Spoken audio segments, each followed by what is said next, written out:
We're going to talk historicals this week, and I'm going to let Peg do most of the talking. But I'm Karin Beery, owner of Right Now Editing, where we turn good manuscripts into great books. And I'm Pegg Thomas, multi-award winning author and editor, and we are 2 editors for 5 minutes. And what Peg didn't slip in there is that she's award-winning author of historical fiction. She is a history buff. I have visited her home. History is everywhere. Yeah. I'm going to let her do most of the talking. I will chime in a bit, but she's going to tell us what you need to know as a historical writer to make your books shine in your genre. First, I'd like to just talk about one thing that we don't separate in this genre that I really wish we did. And one is like, I wish we would differentiate between historical and period pieces. We do it in movies, but we don't do it in books. A true historical has historical elements to it. A period piece is just a story told in a different time. And we lump them together in books, which can make it a little hard, especially when you're entering contests and stuff. So I kind of wish we separated those. They both actually do go under historical. That's the only place to put the period pieces. And that's kind of a disadvantage for us authors as it is over movies. But to me, true historical starts with a historical event of some kind as your backstory. Sometimes it's even more than a backstory. Sometimes a historical event almost becomes a character in the story, which is kind of cool. But you're pulling from the history, and if you're doing that, you're doing a lot of research. Because if you're not doing a lot of research, you're going to get it wrong, and they're going to just chew you up and spit you out in reviews. So historical means you've got to love history. You've got to be steeped in your era that you're working. And most historical writers write in a fairly short time frame. Like maybe they do just World War I or just World War II or just colonial or just Regency. They kind of stick into their little niche of where they're comfortable writing. And within historical, we have the subdivisions of historical romance. And the new one that's coming up is historical suspense.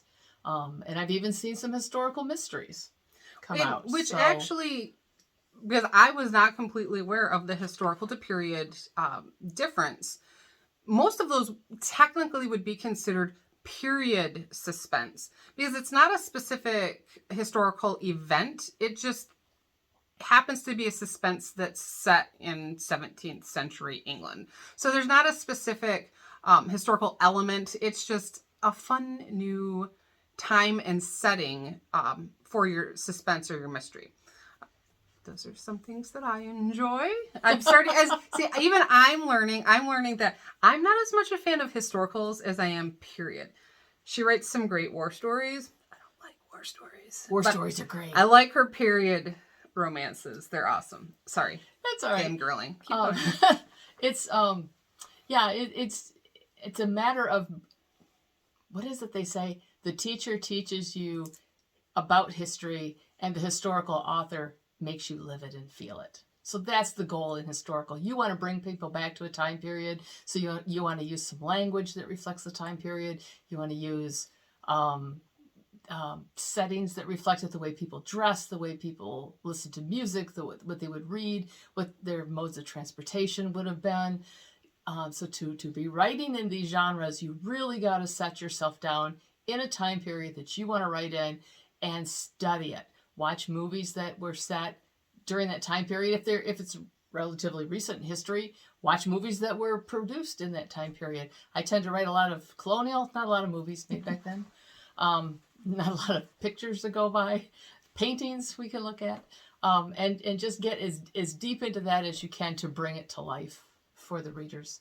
And the better that you do that, history geeks are almost as bad as romance fans because they love that history.